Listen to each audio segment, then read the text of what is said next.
I want to have speakers feel good about this event. Okay, that's an intention, as opposed to a goal, which is measurable.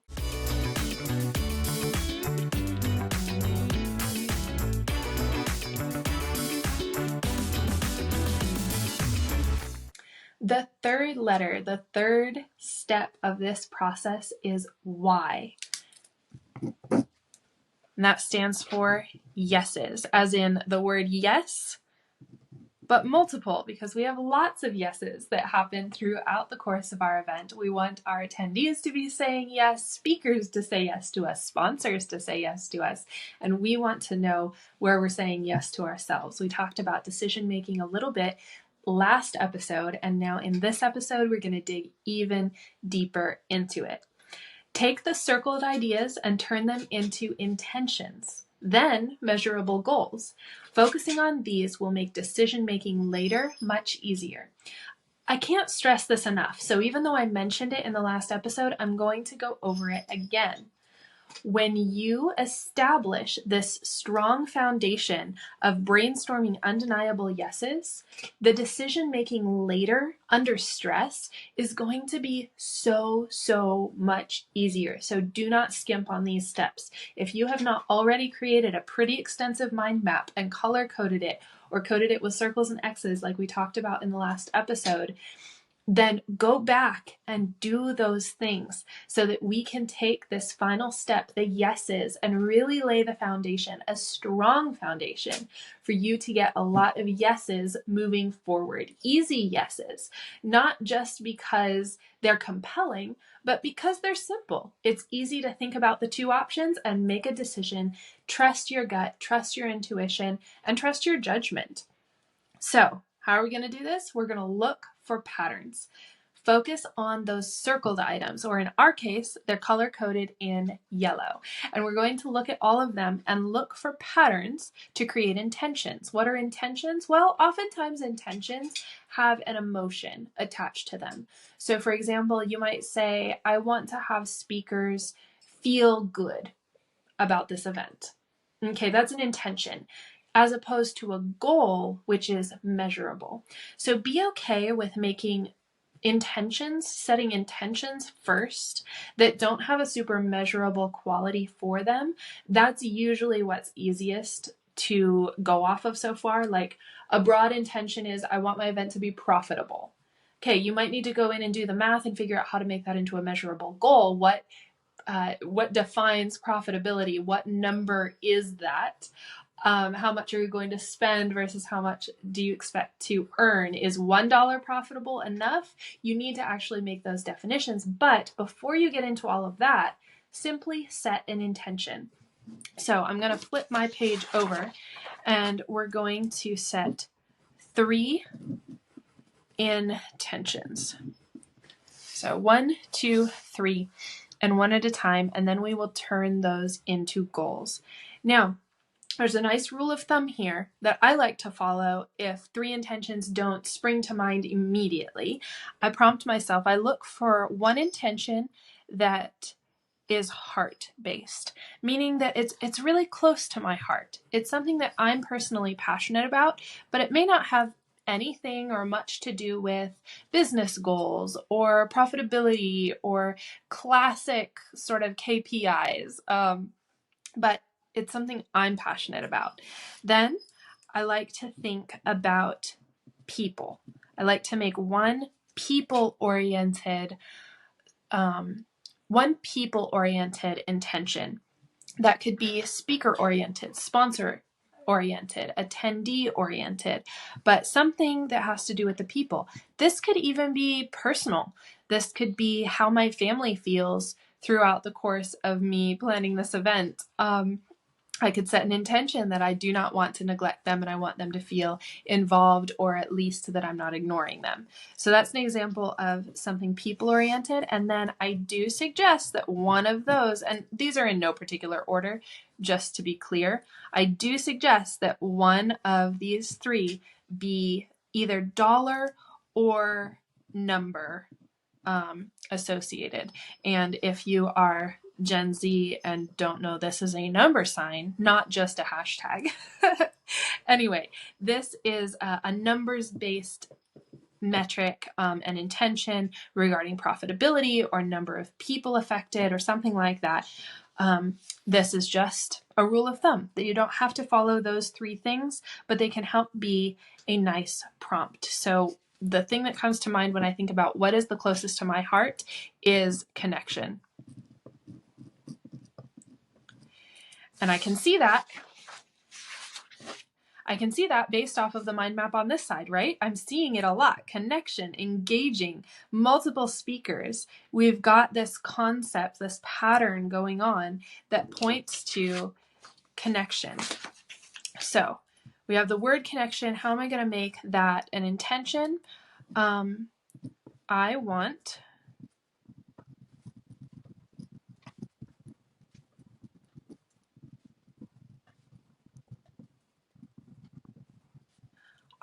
people to feel connected and make connections at my event. All right, let's move on to number 2, people. Let's see. Looking for a pattern here, the people that I see here are actually the speakers. So I'm going to create an intention based around the speaker's experience.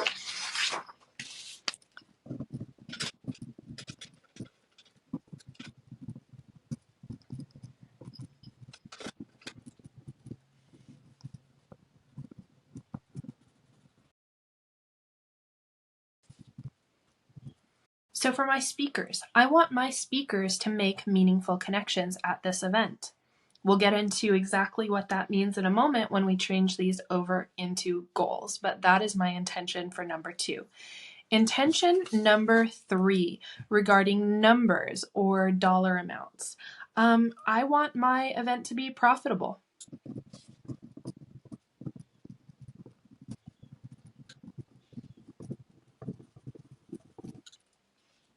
Okay, so as you can see here, I created an intention for each of these things and I kind of summed it up in one word. And I happen to be able to do that with these intentions. You don't have to follow a particular structure. Keep in that brainstorm mode of just doing what's comfortable and what flows. In my case, I said connection. I want people to feel connected and make connections. Speakers. I want my speakers to make meaningful connections. Profits. I want my event to be profitable. Now let's turn those into goals. Taking that first one, connection. I want people to feel connected and make connections. How am I going to measure that? Well, there's a few different ways that I could. So I'm going to brainstorm a little bit right now. I could go back to the mind map and just full on do a mind map brainstorm, or I could just think about the few ideas that I just know of off the top of my head and pick the one going with my gut that feels the best even without writing them all out.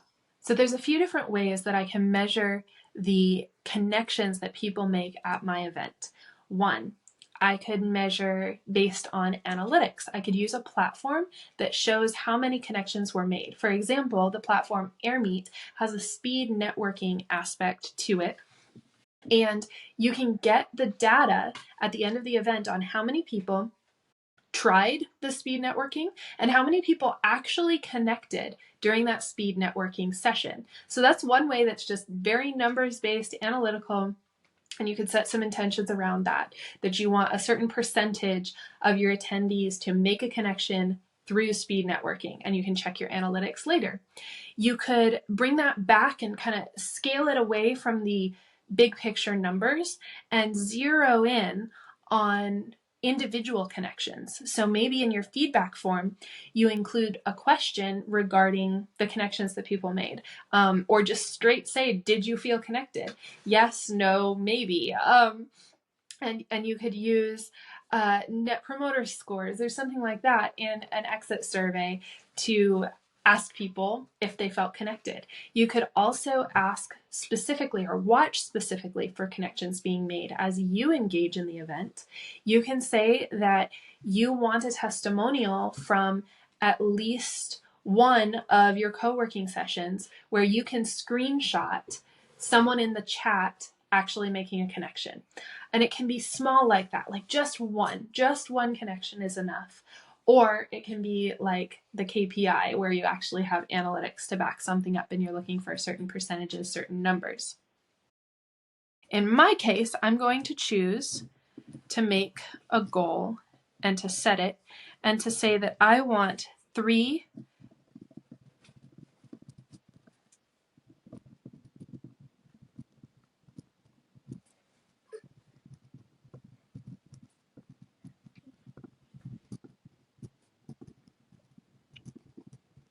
I want to collect 3 testimonials of attendees making a meaningful connection, meaning that I have that testimonial that says I connected with so-and-so, or I made a connection that's going to turn into XYZ. I want something very specific, and I want to know the kinds of connections that are made.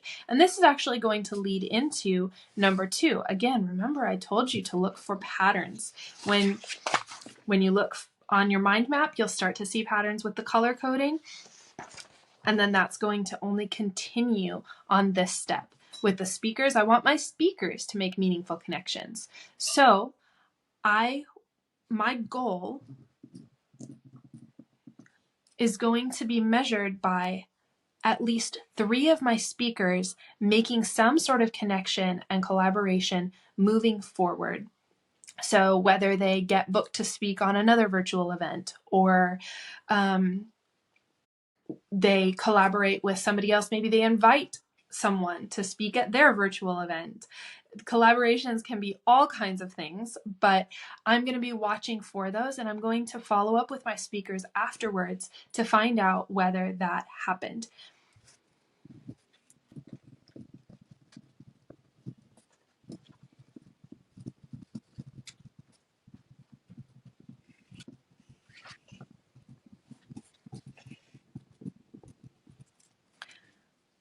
Now I want to tell you a quick little story here, because this one comes from a very special place. The last event that I coordinated, it was a hybrid event, so it was both in person and virtual, and we did this. We made connections. It was all about elevating your network, and I happen to know that one of my speakers, just one of them, made 3 super solid connections that have turned into amazing collaborations. And they aren't just simple collaborations, they are more in-depth collaborations, and they're so varied. Each one is very different.